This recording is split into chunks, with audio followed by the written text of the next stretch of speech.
na kolobela ba mandataire na biso IDPS hein wana mboka soko ozi poste na kati ya parti oke créer asbel na yo oza ministre oza député oza nani mandataire DG PCA administrateur oza na poste oza na ordonnance à chef de l'état oza moto ya IDPS papa ozi poste ya IDPS okomi oyebisa bato ke nazala moto ya IDPS sauté merci na yo remaniement ezoya okolela miso ekokoma rouge toza na bino parti Etienne Tshisekedi bino bobomango bino boboma parti Etienne Tshisekedi ozi poste oke okrea sibele na yo tomoni yango na kananga ebele bakei na kananga bakei kutana ba asibele na bango bokende apesi mbongo bakomi na mbongo baopesa ale boke kupuye biso po chef d'état mona ke naza na base pa na biso bon tomona kibino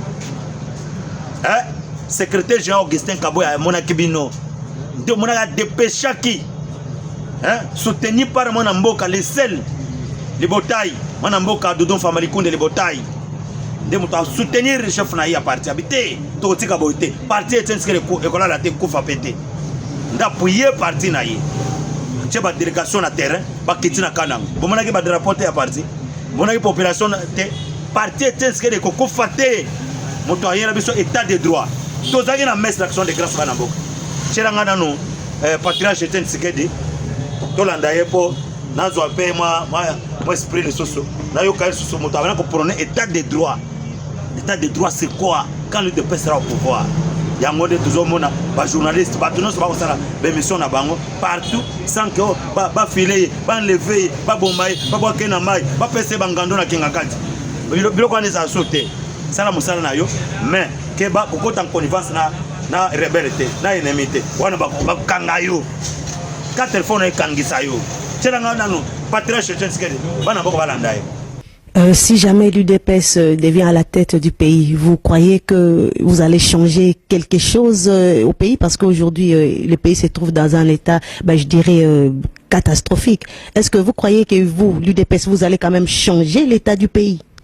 Mais on changera nécessairement parce que, je répète, qu'on doit mettre sur pied un état de droit.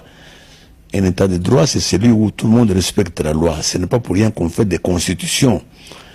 Et l'UDPS, ce sera le premier parti à respecter la Constitution et la loi. Et dès qu'on respecte la Constitution et la loi, sachez qu'à ce moment-là, c'est en fait la participation à la gestion du pays de l'ensemble de notre peuple. Dans la liberté, dans la justice, il n'y aura pas de discrimination. Déjà par ce fait-là, c'est déjà un grand changement. Parce que le pays n'est pas construit par un gouvernement, c'est par l'ensemble de la population. Et la population ne peut pas participer à gérer quand il y a un État autoritaire comme celui que nous avons, un État qu'on dirige avec la baïonnette. Donc, par conséquent, le changement se fera par le fait que l'UDPS dirigera, mettra sur le pied un État de droit. Et cela, c'est déjà... Patriarche, on a prôné l'état de droit.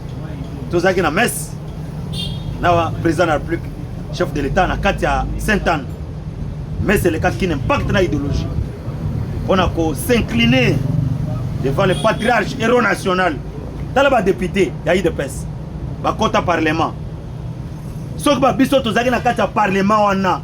Mbele reconnaissance officielle. Et Etienne Tshisekedi a reconnu comme héros national. Lito Etienne Tshisekedi a ça, ils ont blagué. Ils ont blagué à défier le régime dictatorial. Au bas les cas. Bande ko ngai ba dictateur nyonso ba to Etienne Tshisekedi yo nani ayebisi Kabila le père musée mwana mboka yo za patriote bengana bato bantouré yo ba solo mabe baza méchant moza azui ya ke kutinde na mboka soka fin de fin soki moza andimaka lobi ke no patriarche to vendre toute sa transition entre biso ba congolais to bengana ba rwandais mbela zoki mama na force mais to loki ba rwandais to chasser ba bien avant mais le moza ko fakata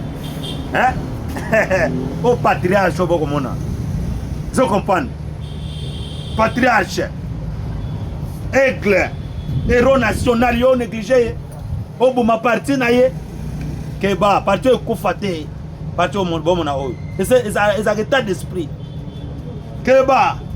So je poste na biso okende o créer asbel na yo et tout ça. Tokolanda pe message mosusu asuka. Otokolo tue nango. Hein? Ozana poto ozawapi. Ozana Bandundu, ozana Kasai, ozana Equateur, ozana na Katanga, ozana Kolezi. Landa patriarche Tshisekedi makambo azai koloba. Tchela bango deuxième vidéo. Faut pas kutuna patriarche ba question. Hein? Bangona Mobutu ndenge bazalaki bitumba ya bana mboka. Omona déjà Tshisekedi atini mutu boke nikosema manduki contre Mobutu. Ayebaki Mobutu azama na mboka azo diriger to défier d'une manière démocratique. Tala Mobutu ndenge azako ko budepe mutu na ye. Bazako ça échange. C'est la mission vidéo on n'a plus de légitimité d'être président en droit d'être président de la République. Mais en fait, c'est lui qui est pour le moment à la tête du pays. Nous sommes prêts à discuter avec lui pour la formation du gouvernement, pour d'abord qu'il soit convaincu que s'il ne part pas, l'UDPS ne participera à aucun gouvernement d'union nationale de transition.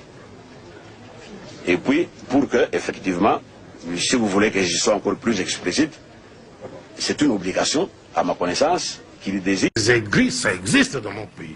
Lorsque Tshisekedi a été mon ministre de l'Intérieur, mon ministre de la Justice, lorsqu'il a été pendant 7 ans vice-président de notre Assemblée, président, directeur général, délégué général d'Air Zahir, ambassadeur, eh bien, depuis qu'il a perdu tous ses titres, il devient aigri et pour vous, c'est un opposant. Je profite de votre question pour demander à tout notre peuple de tout faire pour ignorer ces soi-disant gouvernements. Et de résister avec la dernière énergie contre toute tentative de nous imposer un gouvernement quelconque qui n'ait pas de base de légitimité populaire. Je suis candidat à ma succession aux élections présidentielles.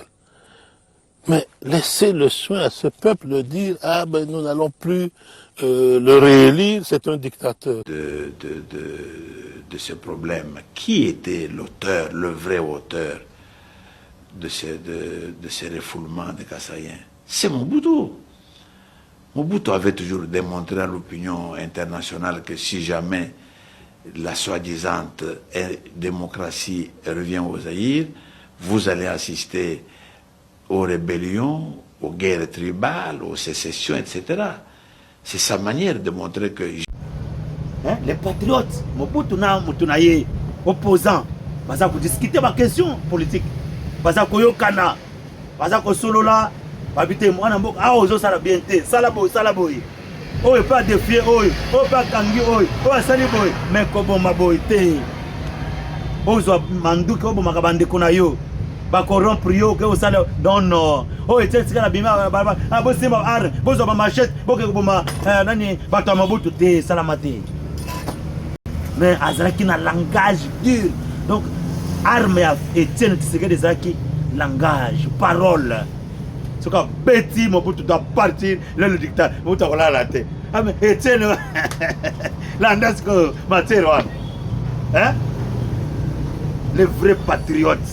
Les patriotismes dans les sangs. Na Kinshasa poison ebana kité. Papa biso zebisa na Kinshasa poison ezala kité ebana kipete. Okotika masango omeli, otiki sucre na yo, otamboli oke ozongi omeli